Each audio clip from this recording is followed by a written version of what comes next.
은혜와 나눔이 있는 GCC 사순절 온라인 말씀 묵상 챌린지. 2021년을 맞이해 코로나 바이러스로 함께 나눔에 대해 어려움을 겪고 있는 지금, 이번 사순절 온라인 말씀 묵상 챌린지를 통해 모두가 예수님을 깊게 생각하는 시간을 계속해서 지켜나가시기를 기대합니다. 오늘 함께 묵상할 하나님의 말씀은 사순절 제17일차 마태복음 18장 1절에서 4절까지의 말씀입니다. 그때 제자들이 예수께 나와 가로되 천국에서는 누가 크니이까? 예수께서 한 어린아이를 불러 저희 가운데 세우시고 가라사대 진실로 너희에게 이르노니 너희가 돌이켜 어린 아이들과 같이 되지 아니하면 결단코 천국에 들어가지 못하리라. 그러므로 누구든지 이 어린아이와 같이 자기를 낮추는 그 이가 천국에서 큰 자니라. 아멘. 예수님의 생애를 떠올려 봅니다. 가장 낮고 천한 모습으로 이 땅에 태어나셨고 그 누구도 알아주지 않을 목수의 삶을 살았습니다. 평범한 직업이었던 목수는 여러 가지 가정에 필요한 가구를 만들거나 그 당시 사회에 필요한 물품들을 만들어 시장에 내다 파는 직업이었습니다. 그렇게 번 돈으로 가정의 삶을 꾸려나가고 여느 다른 평범한 사람들이 사는 것과 같이 그렇게 살아가는 직업이었습니다. 예수님이 어느 정도 비범하다는 것은 성경에 몇 군데 나와 있으나 그는 사역을 시작하기 전까지는 전혀 내세울 것 하나 없는 목수의 아들이었습니다. 사람들은 생각했습니다. 메시아가 온다면 화려한 왕의 모습으로 올 것이다. 하지만 그들의 예상은 빗나갔고 메시아라고 오신 그분은 별 볼 일 없는 나사렛 출신 목수 아들이었던 것입니다. 예수님께서 사역을 하시겠다고 나서셨던 그때 많은 이적을 베푸시던 것을 본 사람들이 예수님을 따르기 시작했고 그분의 말씀을 듣는 듯 했으나 그가 로마 군사들에게 잡힌 후에는 그를 향하여 침을 뱉고 저주하였습니다. 사람의 마음은 군중 심리 때문인지는 몰라도 이리저리 휘둘리고 있었습니다.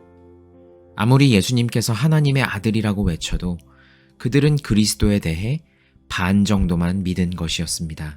그렇기에 예수님은 사역하시는 중에 천국에 대해서 많이 말씀하셨습니다. 그들이 원하는 바대로 그들이 로마 정권으로부터 해방시켜주는 영웅적인 메시아가 만드는 그런 유대인들만의 나라와 하나님께서 그들에게 알려주시는 하나님의 나라가 다르다는 것을 보여주시기 위함이었습니다. 하나님의 나라는 모든 권력 위에 힘으로 군림하는 것이 아니라 가장 약한 자의 모습, 즉 어린아이와 같은 모습조차도 용납하고 그들을 이해하는 곳에서부터 천국을 볼 수 있다고 말씀하십니다. 그 당시 어린아이는 약자 중 약자였습니다. 힘이나 권력과는 전혀 상관없는 최하층민이었습니다. 그런 존재가 되어야만이 하나님의 나라를 알 수 있다고, 그 천국에서 가장 큰 자가 될 수 있다고 말씀하셨습니다. 그들이 가장 천한 곳에서 태어나신 예수님에 대해 반밖에 믿을 수 없었던 것도 유대인들이 힘과 권력만을 쫓아 추구해온 잘못된 메시아상 때문이었다는 것입니다.